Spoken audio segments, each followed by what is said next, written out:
Baik sahabat-sahabat komunitas, ketemu lagi kita di talkshow sesi ketiga loh ya. Udah dua bahasan menurut saya sangat penting sekali dan ini menjadi sebuah konteks ya, di mana kita sebagai dosen, sebagai pendidik ya harus memahami konsep bagaimana sih kondisi guru besar di perguruan tinggi saat ini. Mulai dari fenomena tadi dan sejatinya seorang guru besar harus seperti apa.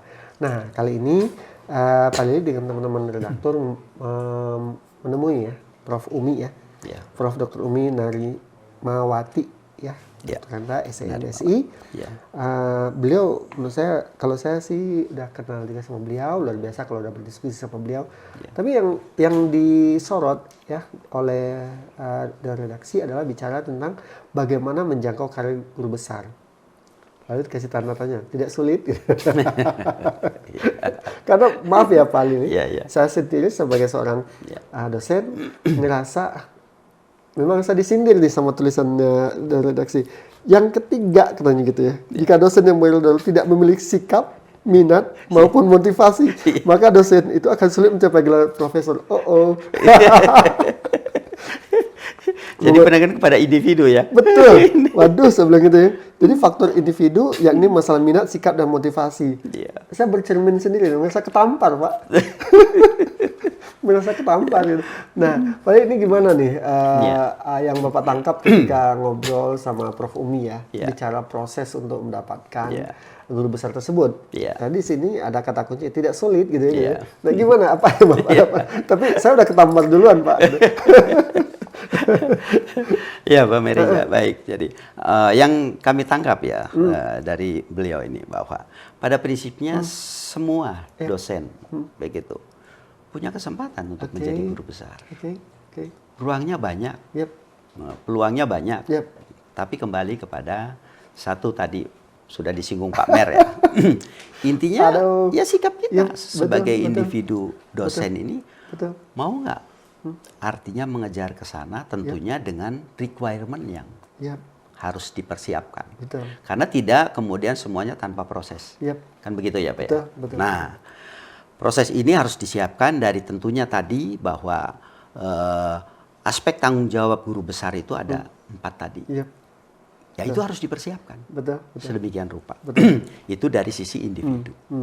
Dan kedua tentunya di institusi tempat dia ini sebagai institusi harus punya tanggung jawab membangun climate akademik. Itu sehingga ini terpicu dan terpacu. Termotivasi untuk mengembangkan. Karena diberi ruang, ada ruang untuk mengembangkan diri sebagai profesor. Karena ujung akhirnya adalah kontribusi yang bersangkutan kepada institusi di samping kepada keilmuan dan juga ujung akhirnya kepada masyarakat dengan hasil-hasil risetnya kan seperti itu. Nah, jadi beliau menekankan semua orang punya kesempatan. Nah, tinggal bagaimana menetapkan dirinya secara konsisten mengikuti proses yang ada, regulasi yang ada, bisa dijalankan. Nah, pesan intinya itu Pak. Kemudian dari situ ada strategi-strategi yang harus dilebihkan ya. Memang sih Bapak, kalau saya lihat sih dari tulisan ini, pertama dari sisi individu ya. Ini yang menjadi driver sebenarnya menurut saya. Ketika saya ngaku aja ya Pak ya, saya ngaku nih gitu ya. Motivasi masih rendah, sikap belum positif nanti aja gitu. Yang penting saya ngertimu, nggak kerasa usia saya udah 47 Pak. Nggak kerasa ya. Udah 47. Dan teman-teman saya Pak, mohon maaf ya, di beberapa perguruan tinggi udah jadi guru besar Pak. Guru besar. Dia malah nyeletuk, pamer kapan gitu. Waduh sebelum gitu. Nah ini memang betul sentilan dari Dewan Redaksi ini penting sekali. Jadi bahwa sikap dirinya dulu ya, individunya dulu. Konsep dari Prof. Umi, everyone has a chance gitu ya, has an opportunity to be a professor gitu ya Pak ya. Ini menjadi sebuah statement dasar menurut saya. Yang kedua Bapak tadi membidiknya dari sisi konsepnya adalah di lembaga. Lembaga menurut saya memiliki ini ya Pak, memiliki sebagai driver sebenarnya. Sebagai driver. Saya lihat di misalnya yang memiliki peran juga. Betul, signifikan Bapak. Signifikan sekali. Contoh teman-teman saya di Unpad Pak. 2 atau 3 orang lah jadi guru besar. Saya ngeliat, waduh, ini mereka lembaga sangat concern. Kemarin saya ketemu dengan satu dosen Unpad gitu ya, Pak Mer, kalau di Unpad di drive banget. Difasilitate. Gitu. Sehingga kemarin ya promotor saya juga kemarin Bu Dena Sari sekarang udah jadi guru besar Prof Diana gitu. Dia selalu nyentil saya, pamer kapan gitu. Saya speechless Pak. Gimana menurut Bapak, benar nggak sih ini tuh lembaga tuh peran strategis? Iya, sangat strategis Pak. Karena peran lembaga ini sebagai lembaga pendidikan, dia kan menyelenggarakan pengelolaan pelayanan pendidikan tinggi, yang tentu tanggung jawabnya di situ adalah mengoptimalkan sumber daya. Ya Pak ya, mengoptimalkan sumber daya yang ada, termasuk di situ adalah dosen. Nah, kalau perguruan tinggi adalah dalam hal ini bertugas ya pengembangan keilmuan di samping pendidikan pengajaran pengembangan keilmuan dan lain-lain, maka tentu di situ membutuhkan guru-guru besar yang menjaga keilmuannya itu agar sesuai dengan keilmuannya dan ada pengembangan-pengembangan baru kan di bidang keilmuan. Nah, ini juga dikaitkan dengan visi dan misi dari perguruan tinggi itu sendiri. Jadi kalau ini kemudian tidak menjadi perhatian, mau kemana? Turiski ya. Iya. Terlalu berisiko. Terlalu berisiko. Padahal perannya jelas. Nah, jadi karena itu maka peran lembaga ini menjadi penting dalam mendorong sebagai driver, tapi juga memfasilitasi Pak. Fasilitasi. Kan gitu Pak. Betul. Sesuai dengan kemampuan dan prioritas. Kan itu kan seperti itu. Betul. Gitu. Ya, jadi tetap kata kunci menurut saya sih turunan daripada fasilitasi, salah satunya yang kendala di kita itu adalah penelitian ya Pak.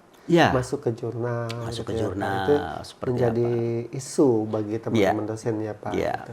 Saya dapat info juga kemarin beberapa perguruan tinggi ketika dia mendorong dosennya untuk guru besar, dia akan supply itu pendanaan untuk masuk jurnalnya. Gitu. Itu dari satu sisi.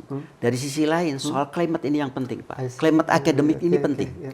Karena kalau ini tidak diciptakan oleh lembaga, tidak akan ada motivasi yang kemudian menggelora ya kaitannya dengan itu. Jangan-jangan kerasa ke saya deh. Karena gitu, pushnya lemah gitu Pak. Gitu. Jadi kita mah nikmati saja. Nah, akhirnya kan lalai. That's the point. Nikmati saja kan lupa. Gak kerasa perannya, gak kerasa waktu. Teman saya ada 2 tahun Pak jadi guru besar. Nah, seumuran sama saya. Nah, itu Pak. Jadi saya kira kalau memang kita ada di lembaga pendidikan dan sebagai dosen perannya, ya itulah yang harus kita ini siapkan. Top priority Pak. Top priority. Hanya misal sekarang belum. Baik sahabat-sahabat luar biasa ya. Ini sentilan daripada redaksi komunitas bagi saya luar biasa bahwa mengutip statement dari Prof Umi bahwa every dosen, every lecturer has an opportunity to be a professor. Itu menurut saya dasar sekali ya. Cuman titik kritisnya pertama dari dosennya itu sendiri, sikap motivasinya yang harus ditimbulkan. Yang kedua adalah lembaga. Ya, lembaga sebagai driver untuk mendorong si dosennya untuk mencapai guru besar, memfasilitasi berbagai requirement yang kata Bapak sampaikan tadi, berbasis kepada etika. Jangan sampai dibablas gitu digaswe gitu ya. Akhirnya masuk. Nah, bisa jadi Bapak out of 7.000 tadi yang kata Bapak yang mendaftar, yang bisa keterima cuma 30%, bisa jadi salah satu titik kritisnya di sana. Itu saya kira. Baik sahabat-sahabat sekalian, udah ketemu linknya ya. Gitu. Nah, kita akan bahas lagi sesi selanjutnya dengan narasumber yang lain yang dibahas oleh Dewan Redaksi. Yang pasti ini menjadi sebuah how-nya ya. Bagaimana kita harus kita lakukan bootstrapping ya Pak ya, bootstrapping untuk guru besar tersebut. Jangan kemana-mana.